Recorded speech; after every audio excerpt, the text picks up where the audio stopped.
Okey, hari ini adalah 10 Muharram yang kita sebut Hari Ashura.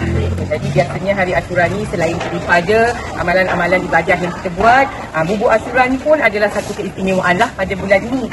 Jadi SK Taman Gelai Emas, pada seperti tahun-tahun yang lalu, kami akan buat bubuk Ashura untuk diagihkan untuk semua warga sekolah. Dan juga nak ucapkan terima kasih kepada semua penyumbang, mak ayah, guru-guru dan Haji Baim. Terima kasih Haji. Haji, terima kasih. Sama-sama. Hari ini saya sangat gembira kerana ini baru pertama kali saya mengacau buku Ashura. Alhamdulillah. Assalamualaikum dan salam sejahtera. Sempena 10 Muharram, sekolah mengadakan program penyediaan bubur lambuk sebagai salah satu cara untuk mengeratkan hubungan warga sekolah serta menyemarakkan semangat kebersamaan. Persediaan program ini sebenarnya bermula sehari lebih awal, iaitu pada hari Khamis. Proses rewang melibatkan barisan pentadbir, sebahagian guru-guru serta pekerja kantin yang bersama-sama menyediakan bahan bagi memastikan kelancaran program.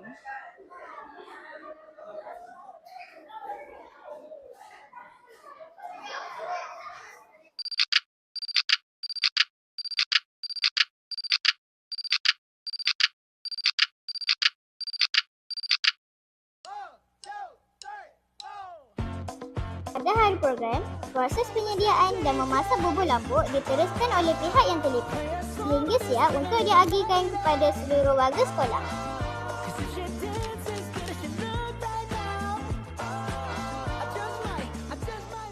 Assalamualaikum, Madam. Waalaikumsalam. Saya nak tanya satu soalan ni. Okey, ya, apa dia?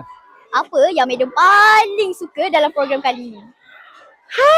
Saya suka bawa bubur ni. Ya Allah, sedapnya. Sedap sangat. Pakai je saya puasa. Kalau tak, saya dah makan dah ni. Macam actually, itu one side lah. Sebenarnya yang paling saya suka adalah apabila kita sama-sama dapat buat.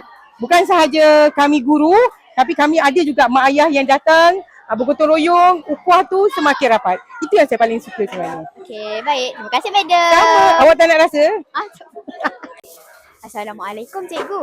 Oh ya, waalaikumsalam. Ya, Boleh sayang. saya tanya, Boleh, silakan. apa pendapat Cikgu yang menjadikan program ini istimewa? Okey, Alhamdulillah.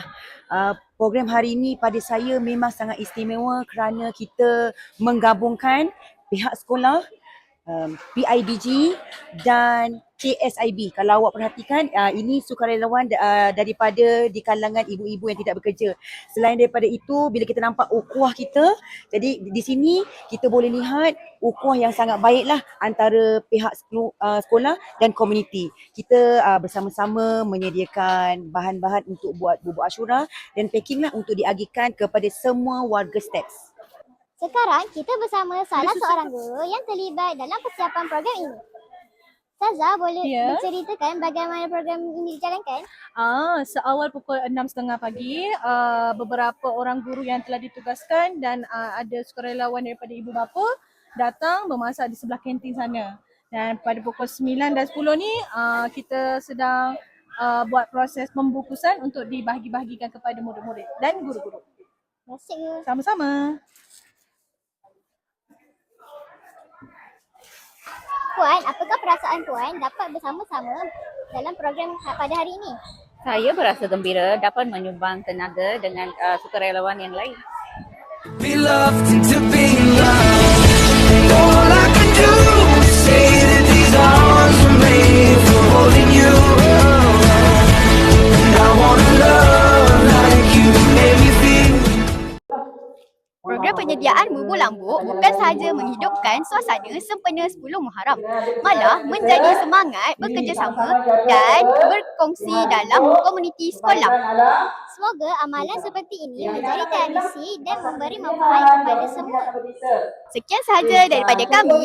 Saya Nur Ansha Azrina dan saya Kasir Maira dari Lensa Kejiwa Landscape Studio. Bye. Betul-betul. Jangan